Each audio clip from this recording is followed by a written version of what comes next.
Never Mess with the Little Guy by Stephen Lake. Greetings, Fleet Academy Class 2547. This afternoon we will discuss a topic that I am sure will make many of you grin. As the humans say, this is a classic David and Goliath confrontation that not only turned out well for the Federation, but also avoided leading to an expansion of hostilities within the galaxy that we ill could have afforded to occur. This is because, at the time, we were heavily involved in several other regional conflicts that were already tying up far too many fleet resources as it was. So an expansion of hostilities at that time would have proven detrimental to us had it gone much further than this singular event. To begin, allow me to explain the circumstances behind this event. The Sarlians, who are presently our friends, but were formerly, at that time in history, our rivals and enemies, sought to expand their empire through the seizure of either unprotected or lightly protected sectors of space. Their plan was to slowly expand their empire, piece by piece, through various strategic moves, without ever firing a shot, and then solidify those claims with colonies, bases, and more afterwards to ensure that, should we ever attempt to take back that space, we would be seen as the aggressor and not the liberator, resulting in other regional powers turning against us. So, despite not having the forces necessary to fully protect our space in that region, the Federation sent out several small patrols anyways that were meant not to outright prevent the Sarlians from entering our space, but rather merely discourage them from trying. We hoped that, by doing this, if we were attacked, it would then make the Sarlians look like the aggressor rather than ourselves, and thus gain the same sympathy from our neighbors that the Sarlians were also trying to garner. Thankfully, for the most part, it worked. However, after some time of playing this cat-and-mouse game, the Sarlians grew tired of the constant tit-for-tat and decided to flex their muscles in hopes of pushing us out of the area. This culminated in a border fight that, for lack of a better term, was one of these classic David and Goliath fights as mentioned at the start of the lecture. To give you an idea of the situation we were in, our forces on our side of this fight consisted of a single fleet that was made up of 1 battle cruiser, 2 destroyers, and 4 frigates, which is a standard 2-1 combat fleet configuration that we often use near the edges of our territory as it works very well in these kind of situations. However, to our great misfortune, the Sarlians knew this and had planned accordingly. To counter the little patrol force that we'd sent to the region, they chose to field 1 dreadnought, 1 super dread, 2 battleships for cruisers, and 8 destroyers. As you can see, our plucky little frontier fleet was already outnumbered and outgunned right from the start. To make matters worse, the closest available reinforcements of acceptable strength to counter the enemy fleet was several hours away at maximum warp. Add to that the fact that the Sarlian fleet ships were faster than our own, and you quickly see how absolutely and completely outmatched our fleet was. They couldn't win if they fought, they couldn't flee without being destroyed, and surrender was out of the question. So what do you do in a situation like that? You go big. Allow me to explain. As I've mentioned before in other lectures, tactics play a huge role in everything you do when undergoing fleet engagements. Sometimes your David can't outright beat the other side's Goliath, such as it was in this situation. But that also doesn't prevent you from killing the giant with but a simple stone. And the stone that this fleet had was one that did indeed slay a giant. Also, sometimes your best strategies and best tactics are played well ahead of the actual battle, some in the middle, and some near the end. In the case of this story, that trump card was played long before the battle was even a twinkle in the Sarlians' eyes. How so, you might ask? Permit me to explain. According to fleet rules, no captain may request special modifications to his starship beyond what is permitted by the fleet without the express permission of the Admiralty, and only if said modifications will improve the ship's performance, survivability, or mission profile in a positive and hopefully safe way. This is meant to prevent idiots, for lack of a better term, from creating monstrosities that either waste fleet resources, don't work, are easily knocked out, or are unduly cumbersome, ultimately making them combat ineffective. The captain of the lead cruiser in this fleet, One Dagger Grown, apparently did not get that memo. Either that, or he blew it to ashes with low-level phaser fire. But I digress. Anyhow, before I reveal how this little bit of naivete and hubris brought about the greatest victory ever in our long history of skirmishes and engagements with the Sarlians, allow me to explain how the events of that day unfolded. As you remember, our fleet, the one commanded by Captain Groan, was in the extreme disadvantage in this fight. Or, so it appeared to the Sarlians. Anyhow, the battle began with the Sarlian admiral contacting Captain Groan and demanding a surrender, to which he replied that they could, and I quote, "go pound sand." Needless to say, the Sarlians were not pleased at this reply and began to power up their weapons in preparation to exterminate our plucky little fleet. It was at this moment when Captain Groan released his carefully prepared plan that he'd created for exactly this situation. Upon ensuring that all of the gun capacitors on his ship were fully charged, he ordered the main gun of his battle cruiser readied and deployed. Now some of you are likely scratching your heads wondering, what main gun are you talking about? Cruisers don't have those. And if you thought that, then you'd be correct. However, the ship that Captain Groan was commanding wasn't your normal cruiser. This was a starship that we, in the fleet, affectionately call a gun cruiser. For those of you who don't know what that is, it's a regular battle cruiser, or sometimes even a destroyer, that is purpose-built to house a large and powerful plasma cannon within its superstructure. The difference between this ship and a normal gun cruiser is that gun cruisers tend to be glass cannons, as they are incredibly powerful inside, but only possess a limited, fragile defense.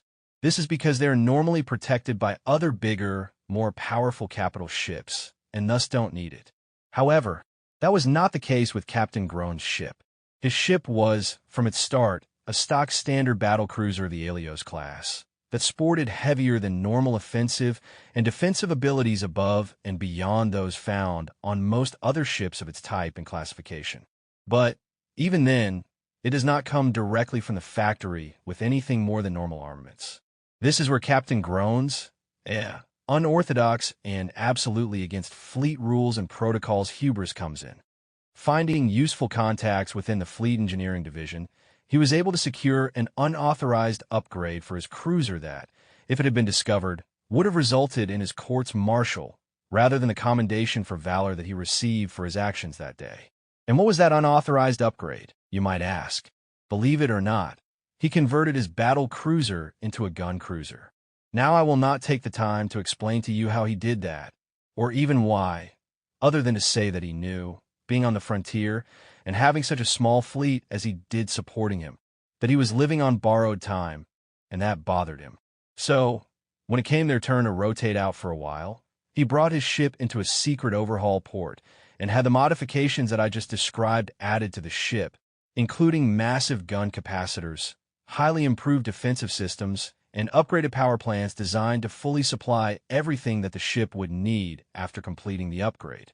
And I must say, whoever it was who designed the gun that was installed in his ship, they were geniuses because it was so well hidden within the vessel that even the fleet and the Admiralty were completely unaware of its existence, despite the ship undergoing regular sensor sweeps to ensure that it followed strict fleet procedures for design, maintenance, and upkeep.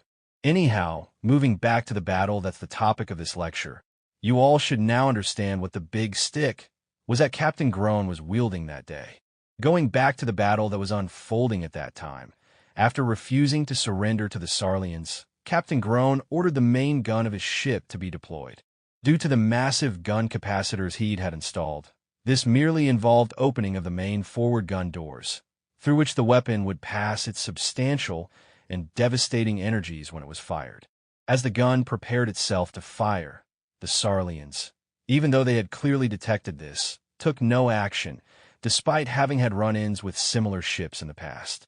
In fact, as the captain prepared his weapon to be fired, the Sarlians laughed him to scorn, as they falsely assumed that his efforts to ready himself for the first shot were merely a bluff meant to scare them off. However, this was no bluff, and yet, the Sarlians still remained stalwart and fearless in the face of this clear and present danger, and continued to mock him.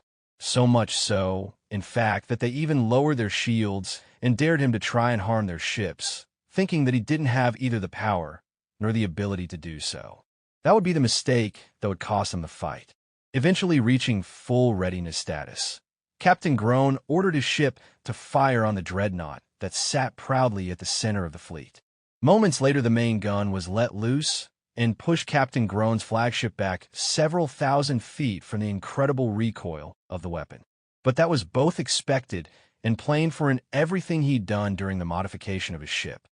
The beam that the weapon had fired then leapt quickly across the narrow space between his fleet and the Sarlians and hit the dreadnought dead center amidships on the bow and plowed through it like smacking away dust bunnies with a wet mop. It then exited out the other side, mostly attenuated, and quickly fizzled out not far beyond the backside of the dreadnought it had been targeted at. The dreadnought then disappeared in a massive explosion, like a miniature supernova, completely vaporizing it in the process until nothing but a thick, violent, unstable cloud of superheated plasma remained. The splay that was ejected from this explosion rapidly spread out in every direction, first reaching upwards and ripping apart the superdread above it, destroying well over half of the ship before dissipating against its strong, sturdy interior. The same wave that had destroyed both the dreadnought and now the superdread then continued on, knocking out both battleships, rendering them completely dead in the water and adrift. To this day, we still do not know how those two ships did not suffer a core breach, given the incredible amounts of damage they took from that blast. I guess, in some small way, that's a testament to the durability of Sarlian battleships. The blast wave then continued to propagate outward and severely damaged the 4 battlecruisers that had come with the Sarlian fleet, completely knocking them out of the fight, but not damaging them quite as badly as the 2 battleships. The wave then moved on and roughed up the 8 remaining destroyers before eventually fizzling out and losing all of its remaining strength. In the end, despite all of the damage that this one shot had done to the Sarlian battle fleet, their 8 destroyers were still combat effective and ready for the fight. Ready, that is, save for one thing. That one, single shot, even though it had only removed their 4 biggest ships from the fight, had completely vaporized any remaining stitch of morale in the remnant ships in the Sarlian fleet. And it did so with such totality that, even though they could still fight and were in more than sufficient fighting condition to do so, they all happily turned down the opportunity to continue their battle with Captain Groan and his fleet.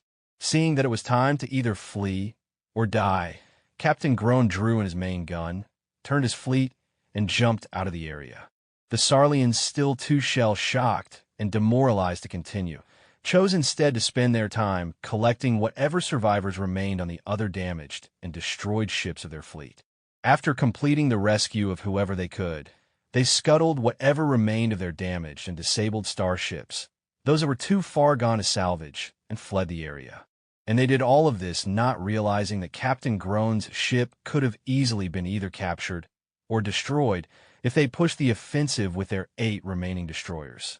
However, after the humiliating defeat they'd just suffered, even if they'd known this, they had no fighting spirit left and no courage to attempt such a thing, even if victory for them was guaranteed. And for that, we can all be grateful. The simple, yet effective victory this created for us resulted in the Sarlians choosing, from that day onward, to no longer test our resolve in defending our borders. And, while it's true that they did not know that Captain Groan's ship was the only one of its kind in the entire fleet, just the mere thought that even one of those existed was deterrent enough to dissuade them from future hostility. So, because of the hubris of the Sarlians and the disobedience of one captain, a galaxy that was on the verge of intergalactic total war suddenly found itself a sliver of peace that was both historic and transformative in the best way possible. And all because a battle cruiser captain chose to break the rules.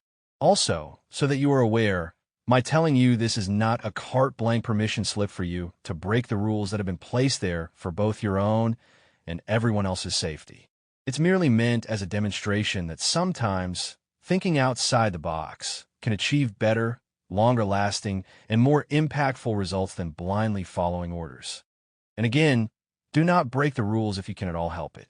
But if it's possible to stay within the rules, even if you have to stretch the borders a little to achieve a superior result, then please do, as you will be in good company among many within the fleet. And with that, I conclude this lecture topic. Remember, follow the rules in your everyday jobs as best you can. But also remember that we expect you to go above and beyond whenever necessary to ensure the success and safety of your ship, your fleet, and your federation. Be the hero. Be that forward thinker. Be that one that everyone else looks up to, even if you have to step on a few toes along the way to do so.